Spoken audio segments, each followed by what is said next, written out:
আপনারা ত্রাণ নিয়ে আসুন, আপনাদের প্রয়োজন, আপনাদের যা ইচ্ছা আপনারা ত্রাণ নিয়ে আসুন।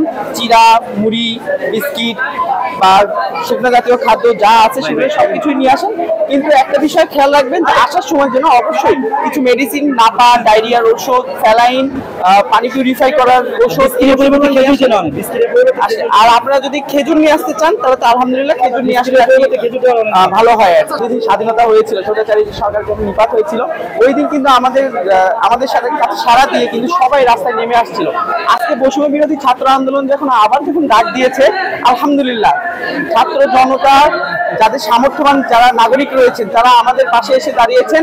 আলহামদুলিল্লাহ আমরা খুব খুশি, আমরা স্বতঃস্ফূর্তভাবে কাজ করতে পারছি। আশা করছি আজ রাতের ভিতরেই আমরা ত্রাণগুলো মানুষের কাছে আমরা পৌঁছে দেবো ইনশাল্লাহ।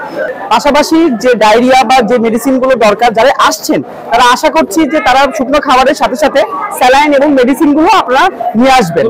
আমরা মূলত সকাল থেকে শুরু করেছি আমাদের কার্যক্রমটা। এখন আমাদের খাবার যেই চিনিটা আছে, আমাদের চিনিটা দরকার, মেডিসিন, কিছু প্রাথমিক মেডিসিন দরকার, যেরকম নাপা, স্যালাইন, এই টাইপের কিছু মেডিসিন, পানি বিশুদ্ধকরণ ট্যাবলেট, তারপরে শুকনো চিরা, মুড়ি, এই টাইপের খাবারগুলো আমাদের এখন বেশি প্রয়োজন।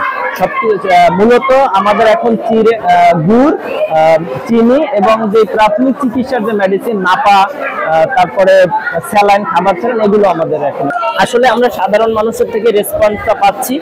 সবাই আমাদের জন্য দোয়া করবেন, আপনাদের দেওয়া ভালোবাসাগুলো আমরা যেন সঠিকভাবে সবার মাঝে পৌঁছে দিতে পারি।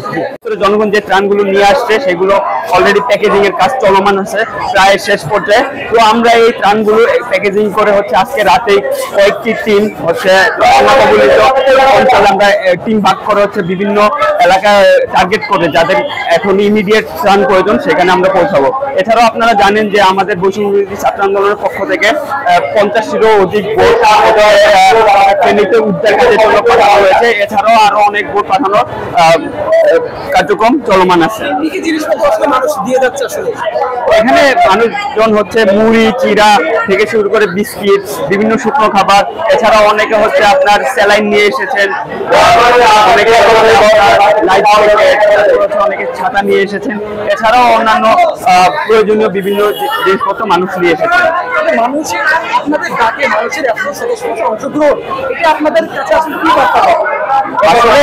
আমাদের কাছে একটা বার্তা দেয়। আমরা যে গত 15-16 বছর ধরে যে ফেসিবাদী শাসনের বৈষম্যের শিকার হয়ে এসেছে, আমরা যখন উপলব্ধি করতে পারি হাসিনা সরকার আসলে জনগণের সরকার নয়, এই সরকার ছিল দিল্লির গোলাম সরকার, আমরা তখনই কিন্তু এই যে চাই যে আমাদের ছাত্র সমর্থন করে এবং একটা এই আন্দোলন গণঅভ্যুত্থানে রূপ নেয়, যার পরিপ্রেক্ষিতে ফেসিবাদী সরকারের পতন ঘটে। এরপরে এই জনগণ বুঝতে পারে যে আমাদের একটা ঐক্যের প্রয়োজন। আমরা সবাই যদি একসাথে লড়ে যাই তাহলে যে কোনো অপশক্তির বিরুদ্ধে আমরা লড়াই করতে পারবো। এখন যে বর্তমান বাংলাদেশ, সেখানে সবাই বাংলাদেশের সকল জনগণ ঐক্যবদ্ধ, শুধুমাত্র ফেসিবাদের দালাল এবং দোষর ছাড়া সর্বস্তরের জনগণ ঐক্যবদ্ধ। আমরা একটি সুন্দর বাংলাদেশ গঠনে সবাই কাঁধে কাঁধ মিলিয়ে কাজ করতে চাই।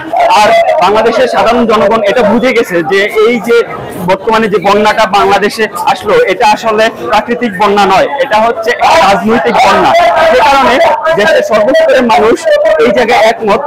তাদের যে সামর্থ্য আছে, সামর্থ্য অনুযায়ী সবাই এগিয়ে আসছে বন্যার্থদের পাশে। এই ত্রাণগুলো আসলে কবে নাগাদ বা কখন পৌঁছে দিবেন? জি, এই ত্রাণগুলো যেগুলো সংগ্রহ করেছেন সেগুলো দুর্গত এলাকার কাছে কখন যাবে?